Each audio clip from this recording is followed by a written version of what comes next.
बिस्मिल्लाहिर्रहमानिर्रहीम। आज के लेक्चर के अंदर हम लोग पढ़ेंगे कि फॉर लूप क्या होता है।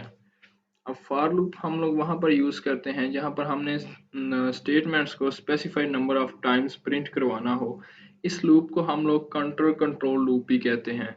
क्योंकि इस लूप को हम लोग काउंटर कंट्रोल लूप भी कहते हैं, तो ज़्यादातर जो प्रोग्रामर्स हैं वो फॉर लूप को ही यूज़ करते हैं। अब फॉर लूप के अंदर हम लोग तीन चीज़ों को एक ही जगह पर लिखेंगे: इनिशियलाइजेशन को, कंडीशन को, इंक्रीमेंट या डिक्रीमेंट को।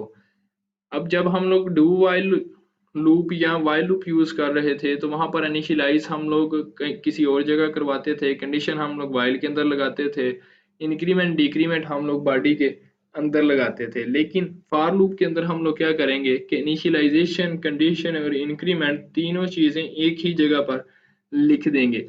इनिशियलाइजेशन का मतलब है कि आपका लूप जो है वो कहाँ से स्टार्ट होगा। नेक्स्ट कंडीशन है तो किस किस कंडीशन पे आपका जो लूप है वो बेस करेगा। इंक्रीमेंट डिक्रीमेंट का मतलब है कि जो वेरिएबल आप यूज कर रहे हो उसके अंदर आपने वैल्यूज को इंक्रीज करवाना है या डिक्रीज करवाना है। तो जब ये कंडीशन ट्रू होगी फॉर लूप की तो फिर जो हमारा कंट्रोल है वो बॉडी के अंदर इंटर हो जाएगा और उसके अंदर जितनी भी स्टेटमेंट्स हैं उनको एग्जीक्यूट करवा देगा। अब हम लोग इसको प्रैक्टिकली देखते हैं कि ये कैसे काम करता है। सबसे पहले हम लोग अपनी प्री प्रोसेसर डायरेक्टिव्स लिख लेंगे, फिर हम लोग मेन फंक्शन लिखेंगे। अब हमने प्रोग्राम बनाना है कि यूजर क्या करे, यूजर रन टाइम पे कोई नंबर इंटर करे और जो भी वो नंबर इंटर करे उसका जो टेबल है वो प्रोग्राम डिजाइन कर दे रन टाइम के ऊपर। तो सबसे पहले तो हम लोग एक वेरिएबल डिक्लेयर करवा लेते हैं एक्स नाम का, जो यूजर नंबर इंटर करेगा तो हम लोग एक्स के अंदर उसे स्टोर करवा लेंगे। तो सबसे पहले तो हम लोग यूजर से मांगते हैं कि वो क्या करे, इंटर एनी नंबर, कि वो कोई भी नंबर इंटर करवा दे।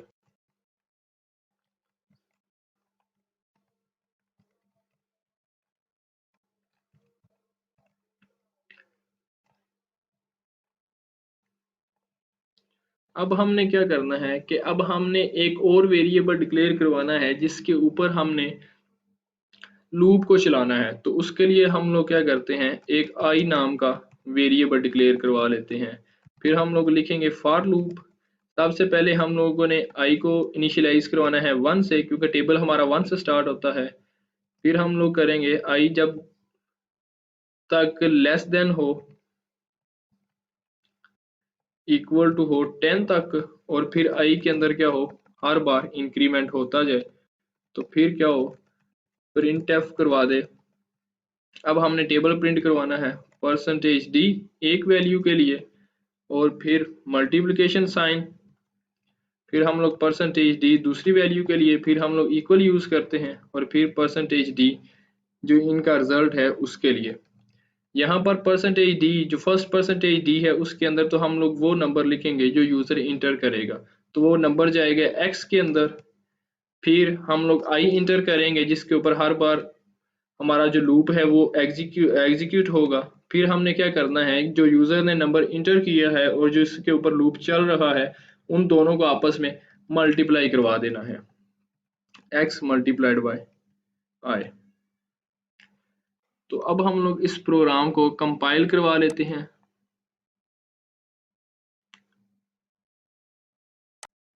रन करवाते हैं। लेट्स सपोज यहाँ पर मैं इंटर करता हूँ 4, तो ये क्या करेगा, इसने 4 का जो है वो टेबल है वो बना दिया है।